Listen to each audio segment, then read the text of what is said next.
People generally think of Hitler at the Eagle's Nest. This is his actual bunker. For decades they were hidden under sand, but then in 2008 they were once again accessible. First bunkers were cast in 1942.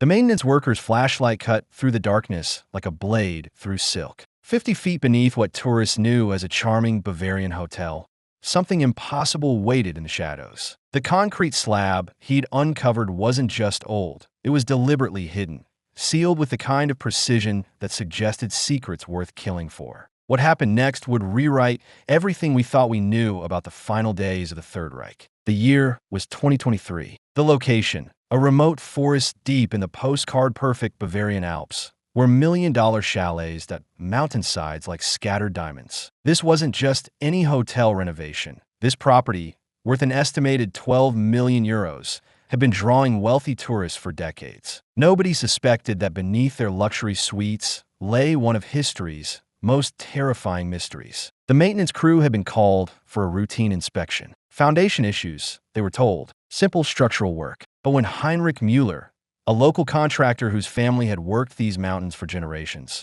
pried open that concrete door, the musty air that escaped carried more than just the scent of decades. It carried the weight of buried history. The first tunnel stretched into absolute darkness. Emergency lighting revealed narrow passages that seemed to burrow deeper into the mountain's core, like veins in a body that refused to die. The walls weren't rough-hewn cave surfaces. They were engineered, reinforced with steel beams that could withstand bombing raids that never came. Room after room revealed themselves as the investigation team moved deeper. Rusted metal bunk beds lined the walls in military precision. Worn desks sat positioned as if their occupants had simply vanished mid-sentence. But it was the bathtub that stopped everyone cold.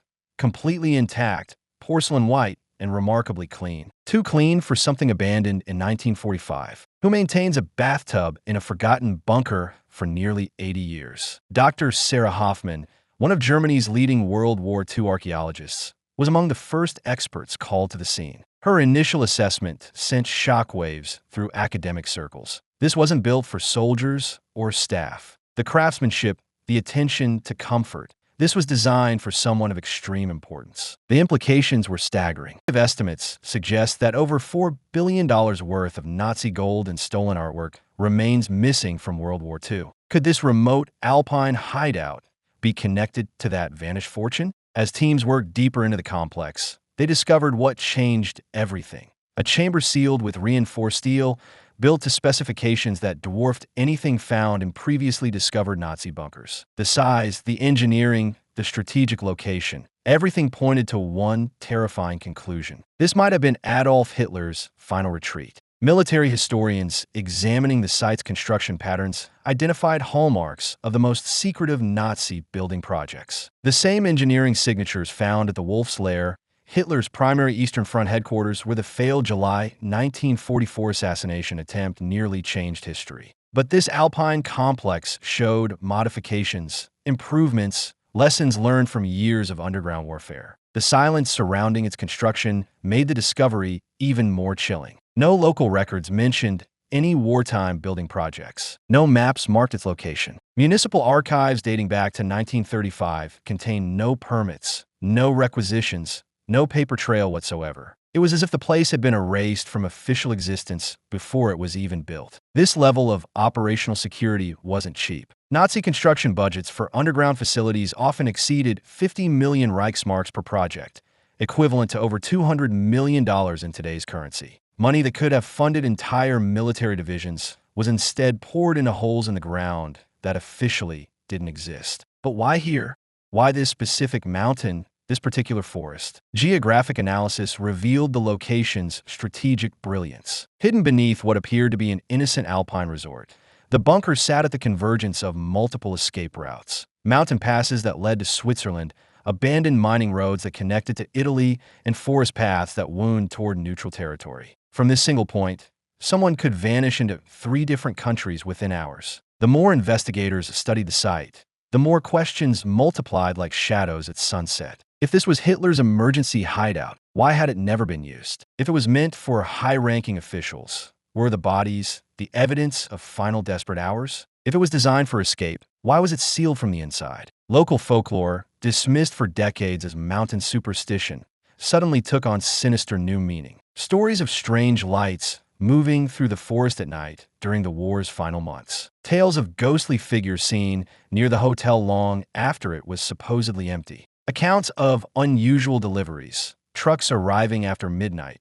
departing before dawn, always with different license plates. The current hotel owner, Klaus Brenner, inherited the property from his grandfather in 1987. The family had operated it as a tourist destination for 40 years, never suspecting what lay beneath their guests' feet. My grandfather never spoke of the war years, Brenner told investigators. When I asked, he would only say some stones are better left unturned. That grandfather, it turned out, had purchased the land in 1946 for a fraction of its actual value.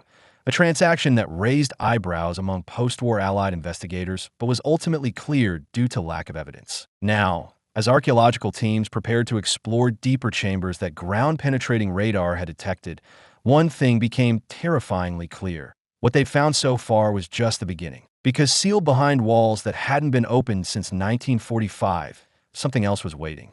Something that would reveal just how far the Nazi leadership was willing to go to ensure their survival and the continuation of their darkest secrets. The real mystery wasn't what they'd already found. It was what they were about to discover next. 3 days after the initial discovery, ground-penetrating radar revealed something that made even seasoned archaeologists question their instruments. 40 meters from the main bunker complex, hidden beneath what appeared to be solid bedrock, lay a perfectly preserved living space that defied every assumption about wartime construction. This wasn't a military installation. This wasn't a command center built for strategic operations. This was someone's home. The entrance required demolition equipment worth over 30,000 euros just to access safely. What the team found beyond that reinforced concrete barrier would have been worth millions to private collectors on the black market, and infinitely more valuable to historians seeking truth. The underground apartment stretched across nearly 200 square meters of carefully planned living space. Every detail screamed luxury,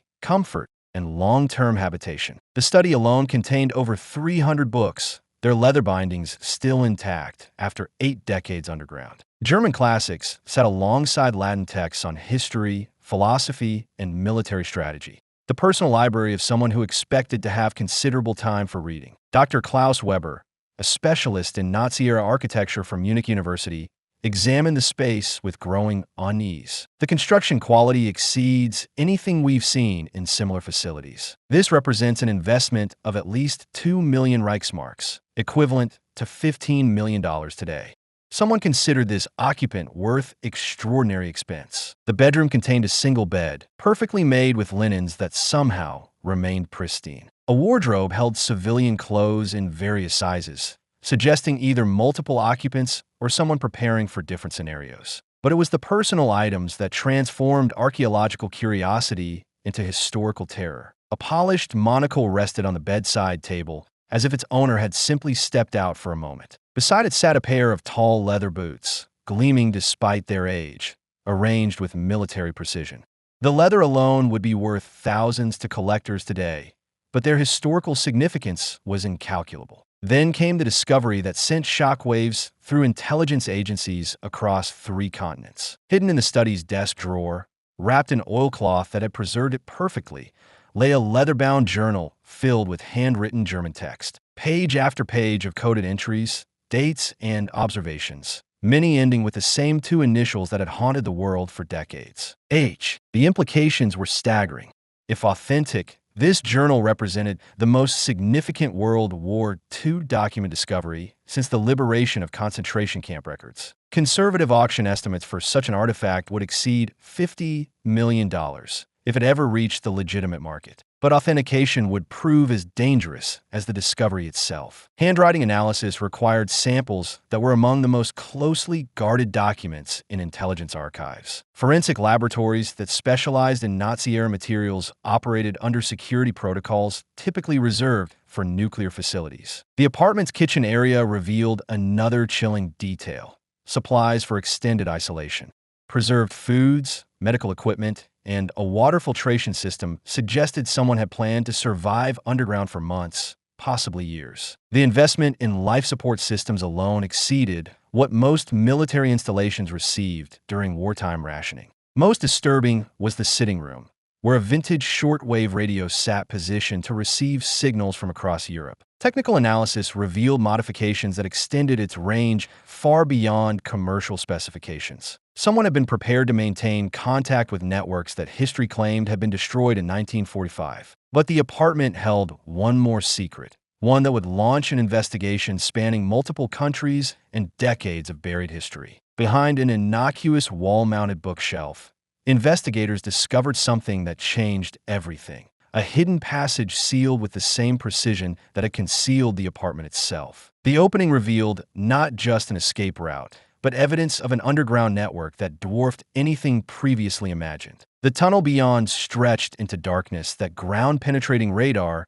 couldn't fully map. Early exploration revealed steel reinforcement designed to withstand direct bombing attacks, ventilation systems that could support human habitation for weeks, and most ominously, rail tracks suggesting mechanized transport of people or materials. Where did these tunnels lead? Intelligence analysts studying similar construction patterns identified connections to at least 12 other sites across Bavaria and Austria. The scopes suggested coordination between multiple construction teams, funding that exceeded individual facility budgets, and planning that anticipated scenarios beyond mere military defeat. Financial records seized from Swiss banks in recent years revealed wartime transactions totaling over $8 billion in today's currency, money that disappeared into untraceable accounts during the war's final months. Could this underground network represent where that wealth was ultimately invested? The apartment's most valuable discovery wasn't the personal artifacts or the hidden journal. It was a steel filing cabinet,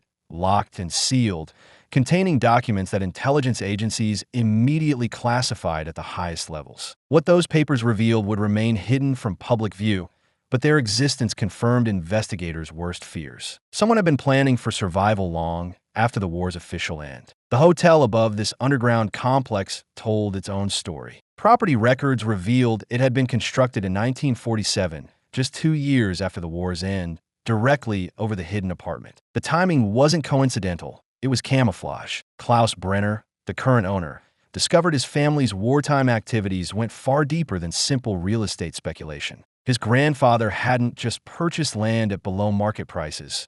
He'd been paid to build the hotel as cover for what lay beneath. Financial records from the period showed payments from untraceable Swiss accounts totaling over $4 million in current values. As teams prepared to explore the tunnel system beyond the apartment, one question haunted every investigator. If this luxury hideout represented such massive investment and meticulous planning, why had it never been used? The answer, they would soon discover, was more terrifying than abandonment. Someone had been using it all along. The tunnel system beyond the apartment stretched for 3 kilometers through solid rock, an engineering feat that would cost over $60 million to construct today. But it wasn't the scale that terrified investigators. It was what waited at the end. Dr. Sarah Hoffman's team had been following the reinforced passages for 6 hours when their equipment detected something that shouldn't exist, a massive void space directly beneath what maps showed as an abandoned railway station. The structure above had been destroyed by Allied bombing in 1944. What lay below had survived intact. The chamber they discovered defied every assumption about wartime construction priorities. While German cities burned and resources dwindled, someone had diverted enough steel, concrete, and skilled labor to build what could only be described as an underground fortress. The financial investment represented resources that could have equipped an entire panzer division. But this wasn't built for warfare. This was built for secrets. The entrance required industrial cutting equipment to breach, steel plating 3 inches thick sealed with precision that suggested the contents were never meant to be recovered. When the doors finally opened, the air that escaped carried a chemical scent that made hazmat specialists step back in alarm. The chamber walls were lined with lead sheets, radiation shielding that cost more per square meter than most German families earned in a year during wartime rationing. Why would anyone install such expensive protection in an underground facility that officially didn't exist? At the chamber's center sat an industrial safe weighing over 2 tons. Swiss manufactured, it represented the pinnacle of 1940 security technology. The combination required 17 different settings, a complexity that suggested the contents were worth more than human lives spent protecting them. Inside, investigators found burned notebooks filled with hand-drawn symbols mathematical formulas, and coded language that defied immediate translation. The paper quality alone indicated these weren't standard military documents. Someone had used expensive, specialized materials designed to survive extreme conditions. But the notebooks were nothing compared to what else waited in that vault. Sealed glass canisters contained traces of unknown substances that required specialized laboratories for analysis. Initial tests revealed chemical compounds that didn't match any known wartime research programs. The cost of analyzing these materials safely exceeded $400,000 per sample, money that intelligence agencies allocated without hesitation. Broken machines scattered throughout the chamber resembled early attempts at nuclear equipment, decades before such technology was supposed to exist in German research facilities. Component analysis suggested manufacturing techniques that exceeded known capabilities of the era. If authentic, these artifacts would rewrite the timeline of atomic research entirely. Then came the discovery that changed everything. Hidden beneath debris in the chamber's far corner, investigators found a blackened file folder, half melted but still partially readable. The label, burned into the metal cover, read simply, Project Keller, German for Project Seller. Inside were documents that intelligence agencies immediately classified at levels typically reserved for active national security threats. What those papers contained would remain locked in government vaults, but their existence confirmed historians' worst fears about the scope of wartime secret research. The project had continued after 1945. Financial records recovered from the site revealed transactions worth over $12 billion in current currency, payments made through Swiss and Argentine banks well into the 1950s. Someone had been funding continued operations for a full decade after Germany's official surrender. But Project Seller wasn't the chamber's most disturbing secret. In the vault's northeastern corner, investigators discovered an old elevator shaft, sealed and bolted from the inside. Ground-penetrating radar revealed the shaft descended at least 40 meters deeper into the mountain, far below the already extensive tunnel network they'd been mapping. More terrifying was what the radar detected at the bottom, a massive space, roughly the size of an aircraft hangar, with what appeared to be structural remains of significant installations. The financial investment required to excavate such a facility would have exceeded the cost of building entire military bases. Dr. Klaus Weber examined the elevator mechanism with growing unease. The shaft was sealed deliberately, but not abandoned. Someone intended to return. The preservation methods, the careful documentation. This represents a long-term investment in secrecy. The implications were staggering. If Project Seller had continued operating for years after the war's end, what other facilities remained active? How many other underground installations were still out there, waiting in the shadows of European mountainsides? Intelligence agencies studying the site identified construction signatures that matched at least 8 other suspected locations across Austria, Switzerland, and Argentina. The pattern suggested a coordinated network designed to survive not just military defeat, but decades of investigation. Most disturbing were the recent signs of activity. Fresh tool marks on the elevator bolts, disturbed dust patterns suggesting recent human presence, temperature readings that indicated active ventilation systems. Impossible if the facility had been truly abandoned for 80 years. The chamber's final revelation came from an unexpected source. Financial transactions traced through modern banking networks. Since 2019, over $23 million had moved through accounts connected to properties above similar underground sites. Someone was still funding these operations. But who had access to that kind of money? Who possessed the knowledge to locate and maintain facilities that officially never existed? The answers would lead investigators down a path more dangerous than the underground tunnels themselves, into networks of power and influence that had survived intact since 1945, hidden in plain sight among legitimate businesses, cultural institutions, and even government agencies. Because the most terrifying discovery wasn't what lay buried in Bavarian mountains. It was realizing that some secrets had never been buried at all. The discovery in Bavaria was just the beginning. Within weeks of the bunker revelation, intelligence agencies across Europe began connecting dots that had remained invisible for nearly 8 decades. What they found was a web of underground facilities, financial networks, and cultural theft so vast it dwarfed every previous estimate of wartime criminal enterprise. The scope was breathtaking and terrifying. Project Reese, hidden deep in Poland's Owl Mountains, had been dismissed by historians as an incomplete military installation. New analysis revealed something far more sinister: a fully operational underground city designed to house thousands of people for extended periods. Construction costs alone exceeded $2 billion in current currency, representing resources that could have sustained entire armies. But Reese wasn't abandoned in 1945. Satellite imagery from the past decade revealed thermal signatures consistent with active ventilation systems, power generation, and human habitation. Someone had been maintaining these facilities for 80 years, investing millions annually in upkeep and modernization. The pattern repeated across Europe. Underground complexes in Austria showed similar signs of continued maintenance. Facilities in Switzerland, officially sealed since the war's end, registered electromagnetic signatures suggesting active communications equipment. Even more disturbing were the South American connections. Installations in Argentina and Paraguay that matched the Bavarian construction signatures exactly. Dr. Elena Rodriguez, an expert in international art recovery, made the connection that changed everything. These weren't just hiding places for people. They were storage facilities for the greatest theft in human history. The numbers were staggering. Conservative estimates placed the value of stolen artwork, gold, and cultural artifacts at over $400 billion in today's currency. Masterpieces by Picasso, Van Gogh, and Monet, works worth tens of millions each, had vanished without trace. Jewish families across Europe had lost not just their lives, but centuries of accumulated cultural heritage. The systematic nature of the theft revealed an organization that operated with corporate efficiency. Special units disguised as art protection services had looted museums, synagogues, and private collections across occupied Europe. They weren't random acts of wartime opportunism.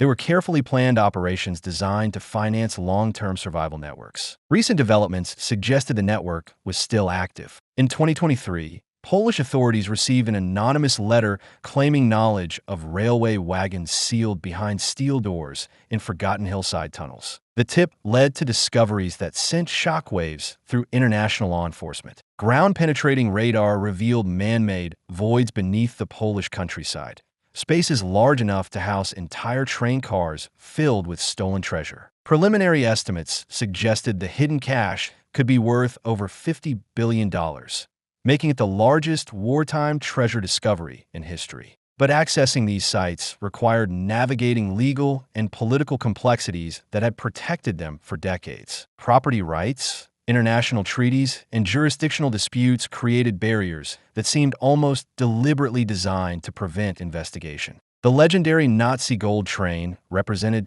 just one piece of a much larger puzzle. Intelligence reports suggested a network of hidden railways, underground warehouses, and secret transportation routes that had moved stolen wealth across continents. The logistics alone required coordination between hundreds of operatives and millions in operational funding. Modern financial investigations revealed how this network had evolved. Swiss banks, Argentine shell companies, and international art dealers had created legitimate-seeming businesses that serve as fronts for laundering stolen cultural heritage. Auction houses in London, New York, and Geneva had unknowingly or deliberately sold pieces worth hundreds of millions to private collectors. The monument's men and women, Allied forces tasked with recovering stolen art, had achieved remarkable success immediately after the war. They returned over 5 million artifacts to rightful owners or appropriate institutions. But their efforts represented only a fraction of what had been stolen.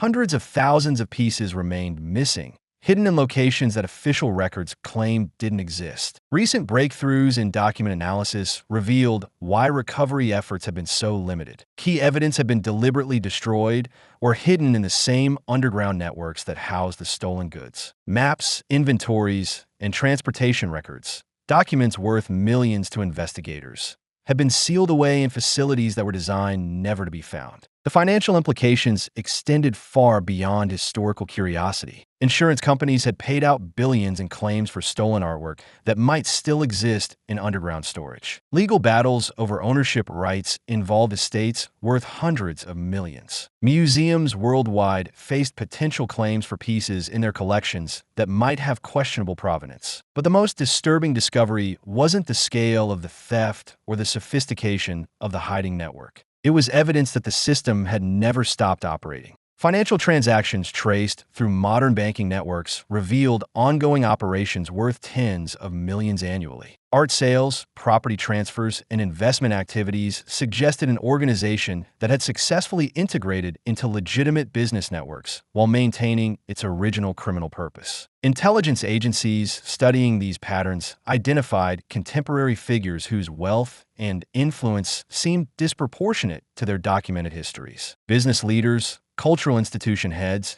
and even political figures whose families had somehow acquired significant assets immediately after the war despite having no obvious sources of such wealth. The investigation had evolved from archaeological curiosity to active criminal pursuit. International task forces now coordinate efforts across multiple continents, following money trails that span 8 decades. Interpol estimates suggest successful recovery of remaining stolen assets could exceed $60 billion, enough to fund museum acquisitions, educational programs, and victim compensation for generations. But every revelation raised more questions. How many people knew about these networks? Who had been protecting them? How much of what we considered legitimate post-war recovery was actually built on stolen foundations? The answers lay buried not just in Bavarian mountainsides, but in boardrooms, museum archives, and government files that had remained classified for reasons that were beginning to make terrifying sense. Because the greatest secret wasn't what had been hidden underground. It was who had been hiding it above ground all along.